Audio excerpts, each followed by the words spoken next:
Okay, Assalamualaikum dan selamat tengah hari. Nama saya Amzari Nabi Azlan, host anda untuk hari ini. So hari ini macam biasalah kita akan buat podcast. So hari ini saya menjemput tetamu undangan import daripada Alostar dan bertam, iaitu Mawang Sari Production, Azim dan Javon. Wadah. So hari ni aku nak tanya ke hampa soalan sikit lah kan. Hari ni kita santai-santai lah kan. Hampa dulu mesti hampa lepas SPM kan, mesti pernah buat part time job kan. So waktu hampa tengok part time job tu kan, ada tak kenangan-kenangan, momen-momen pahit ke, momen terindah ke kan, yang hampa pernah lalui lah. So kalau ada apa nak cerita, boleh cerita lah. Okay, boleh start? Saya dulu lah. Okay, saya dulu kerja tuition teacher. Nama dulu. Takkan tak tahu saya. Nama saya Javon Khaw. Okay, dari DCB 2B Politeknik Tasik Gelugur. Tahu lah? Tahu. So dulu saya kerja sebagai tuition teacher. Okay, macam daycare sikit lah, jaga anak-anak standard 3 sampai standard 6. Okay lah. Tapi jaga ajar English tu susah sikit lah, sebab mereka Chinese educated. So Faham? mereka nak cakap English pun cacat sikit. Cakap Melayu boleh? Cakap lagi Lagi tak boleh lah. Lagi tak boleh. Dia origin Cina. Mereka ori Cina saja. Ori China. English pun tak erti sangat lah mereka. So saya kena write semua untuk mereka. Mereka buat essay pun tak baik. Itulah, sakit lah sikit. Stres lah. Stress. Anggaran berapa lama jadi cikgu tuition tu? Berapa lama? How long? Saya tak boleh tahan. 1 bulan saja. 1 bulan lah? Tak boleh tahan. Lagi? Kerja apa lagi lepas buat part time tu ada? Lepas tu Part time lagi? I continue dengan Urban Republic. Uber? Urban Republic. Okay. Nak jual phone semua, jual gadget, speaker ke, earphone. Saya pergi kerja, customer service tu susah. Sebab tak boleh buat muka bagi mereka tengok. Apa tadi? Urban Republic. Dia macam mana? Boleh terangkan sikit tak? Okay, you tahu Switch kan? Switch. Mereka jual iPhone kan? Yes. Urban Republic, iPhone ada, Samsung ada, Xiaomi ada. Tapi mostly flagship phones lah. Mereka tak jual murah-murah mereka. Okay, faham? Apa? So tapi gaji situ banyak lah. Gaji banyak lah. Memang best lah kerja situ. Best lah, aircon ada semua. Kerja situ berapa lama? Situ lama sikit, 3 bulan. 3 bulan. Lepas tu my poly. So tak sempat lah. Okay. So waktu tengah kerja tu, ada tak macam ada benda-benda yang terjadi ke, accident ke? Accident lah, ada lah, yang tuition boleh lah. Okay. Time saya nak write essay mereka, saya tertumpah air semua. Lepas tu Gone lah. Bukan salah mereka. So saya tak boleh buat apa. Saya minta maaf kepada mereka, buat exercise baru, essay tukar daripada ABC, bagi mereka senang sikit. Okay. Tapi kesian lah, sebab mereka buat 2 page karangan. Macam ni air semua gone. 2 page. 2 page, satu orang 2 page. Time tu ada 30 orang. Kesian. So macam mana boleh terdetik nak jadi cikgu tuition tu? Ada pengalaman tak sebelum ni pernah belajar mana-mana ke? Ada. Saya pernah buat event event English lah, Event English? Ya, English carnival semua. Saya pergi buat bukan moderator, macam facilitator. Okay. So sepanjang buat part time tu kan, ada macam benefit lah. Ada banyak, dapat a lot of good experience, dapat faham macam untuk Urban Republic kan. Sebab kita dapat banyak customer yang pelik-pelik. So at least saya boleh faham lah. Kita memang kerja, just fokus kerja saja. Mereka cakap apa, kita just buang. Sini masuk, sini keluar. Okay. Azim? Okay, bismillahirrahmanirrahim. Okay. Untuk lepasan SPM kerja part time, Dia kalau sebelum SPM tu banyak kali ikut. Tapi lepasan SPM ni saya ada 2 kerja. Satu yang kerja permanent, yang tak permanent. Kira permanent sepanjang cuti untuk nak masuk ke poli ni. And then yang second tu untuk yang tunggu job. Just job tambahan saja untuk ni kan. Untuk yang full time tu saya kerja dengan ayah saya, kerja kedai makan. So kalau tanya geng-geng pertam, diorang akan tahu kedai Warung Pak Jabik Saigon. So yang tu nama yang agak terlaris So Kopi Saigon? Tak ada, Warung Pak Jabik Saigon. Warung Pak Jabik Saigon? Ya. Oh, kalau macam kat belakang ni Kopi Saigon? Ya. Ni Warung Pak Jabik Saigon? Ya. Oh, lain So nama tu daripada orang luar agak orang luar yang create sebab ikut nama tu Warung Pak Jabik saja. So banyak pahit manis dari situ. So saya cerita yang manis dulu Okay. So yang manisnya sebab tempat yang kami dapatnya bekerja tu sebelah surau. Kiranya dalam surau. So saya dapat dapat senang cerita dekat lagi dengan Tuhan sebab saya duduk dalam surau kan. Okay, faham. So best cerita ni baru start kan. Ada banyak lagi kan. Ada banyak. So maybe banyak cakap tadi. Dahaga kan, nak minum-minum dulu kan. Kita rehat dulu, kita minum-minum dulu. So nanti kita akan berjumpa balik.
Start.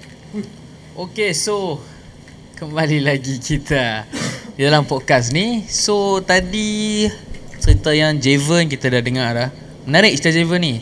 Tapi kita ada satu lagi, Hazim. Cerita dia tu tadi baru cerita sikit kan. So kita nak dengar lagi lah dengan lebih mendalam. Okay Hazim, boleh sambung? Okay, boleh. Okay, yang manisnya sebab saya punya kawasan pekerjaan tu sebelah surau. So sebelum ni saya cakap saya tak banyak sangat dekat dengan Tuhan. So saya bekerja di situ dan saya mulalah untuk mendekat dengan Tuhan. Sebab dekat kan, kalau tak pergi tu nampak sangat tak ada alasan. So itulah yang manis kat situ. Dan yang pahit dekat pekerjaan situ, biasa Melayu, tingkah Melayu. Faham. Dan banyak kritikan daripada macam pelanggan yang tak puas hati. So kebanyakan banyak yang report untuk bertam properties tu. So banyak kali kami ubah, kat 2-3 kali 4 kali ke ubah kedai tu pergi ke tempat yang lain, tapi stay aduan yang sama ke orang yang sama yang kami terima. So itu yang perit sikit Ya, itu yang untuk full time job. Dan untuk yang job yang kecil ni kan, saya ada join dalam production theater dekat USM. Production tu nama dia Sekenet. Dan kalau pergi tanya geng-geng USM, dia orang akan kenal lah Sekenet tu sebab dia famous kat. Theater tu dah berapa lama dah beroperasi? Theater tu kalau ikut production Sekenet tu sebelum saya lahir lagi Sebelum lahir. Kira senang cerita zaman ayah saya remaja lagi, memang dah ada Oh, mana lama lah. lama. Sebab itu antara production yang paling legend dekat Penang. Penang Ya. Dah berpuluh-puluh tahun dah. Puluh. Okay. Sebab lama. Sebab dia orang mula tu daripada dia orang remaja. Sekarang dah umur kat 50 yang dia punya pos-pos ni atas kan. Dan itu Alhamdulillah saya dapat belajar sesuatu yang agak wow. Tak semua orang dapat benda tu. Contohnya macam kru dalam pementasan teater. Kita tahu teater ni tak macam filem. Filem dia ada stok-stok gak. Dia kalau teater ni dia direct kan. So kalau nak ada mistik tu penonton akan boleh nampak. Dia tak ada skip-skip lah. So kat situ kita dapat belajar. Okay, kalau boleh benda ni jangan buat kesilapan. Kalau kesilapan orang akan nampak, orang akan macam kecam lah, sana kita kecam kan. Faham. Netizen. Ya, netizen macam biasa lah. Lepas tu untuk prop pula. Prop saya dapat belajar banyak. Contohnya prop tu tak perlu mengeluarkan kos, atau kos tu tak terlalu banyak. Contohnya kita nak bina satu rumah, kita tak perlu pun kita buat satu rumah tu. Kita just buat macam hadapan saja untuk menghasilkan nampak tu macam rumah. So kat situ kita dapat belajar macam mana yang nak buat prop, macam mana dapat alatan yang macam tak function, tiba-tiba benda tu function kat atas pementasan. So itu sedikit sebanyak Lepas tu selain tu pengalaman bekerjasama antara kru. Dan ya, tu je. Apa selalu waktu pi teater tu kan, selalu tugas Hazim ni tugas sebagai apa? Kebanyakan saya sebagai kru pementasan. Tapi ada same time yang event tak terlalu besar, saya akan jaga lighting. Tapi itu untuk event yang untuk murid-murid USM saja. Itu saya akan jaga lighting. Tapi kalau untuk penonton yang orang berbayar tiket, itu saya akan jadi kru. Dia memang buat teater tu memang dalam USM lah. Ya, dia ada 3 tempat cerita saya. Dewan Seri Pinang, Dewan Piramli dan Dewan Budaya USM. So kan tadi ada cakap budak-budak USM yang tolong buat sikit-sikit tu kan. So budak-budak tu dia kos filem ke? Dia ikut dia kos teater. Ada kos teater? Ada. Kat USM ada kos teater. So dia orang join kos tu dan itu boleh dikirakan final project lah. Sebab final project dia orang kena collect dengan production luar. Faham? So kalau dalam teater ni kan selalu tengok Azim dulu kadang-kadang sampai 2-3 pagi baru balik kan, 4 pagi. So memang keadaan kat sana memang busy lah. Sebelum nak start teater tu. So waktu nak macam nak check semua tu memang lama. Dia kalau ikut untuk persiapan prop yang untuk bangsawan mengambil masa untuk sebulan kak. Sebab bangsawan dia punya prop tu terlalu banyak. Dan kalau untuk teater tu dalam seminggu 2 minggu kalau bekerja sama lah, boleh siap dah. Okay. Ada tak kenangan yang pahit dekat teater tu kan? Tadi banyak cakap kenangan manis je kan. Banyak belajar apa semua. So dekat teater tu ada kenangan yang pahit ke? Accident ke, berlaku apa-apa ke, kemalangan ke? Kenangan pahit untuk saya buat sekarang ni alhamdulillah tak ada lagi. Tapi untuk orang lain ada. Dia terjatuh daripada tingkat atas. Sebab ada satu scene tu, cerita scene tembelang. Scene tembelang tak silap saya. Sebab ada satu scene tu orang tu akan dia terbang tau, daripada atas tu bawah.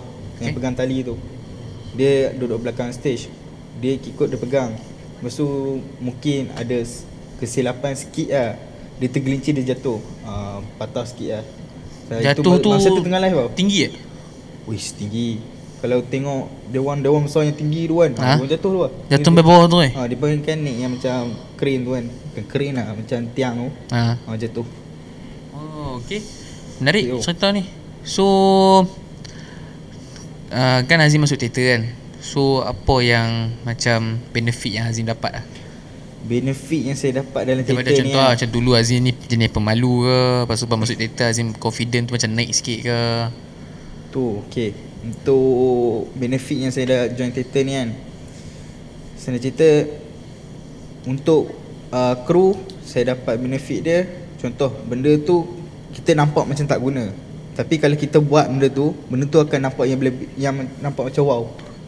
Dan kalau untuk pementasan lakonan, kalau saya berlakon saya dapat mengasah saya punya skrip dan penghafalan skrip tu.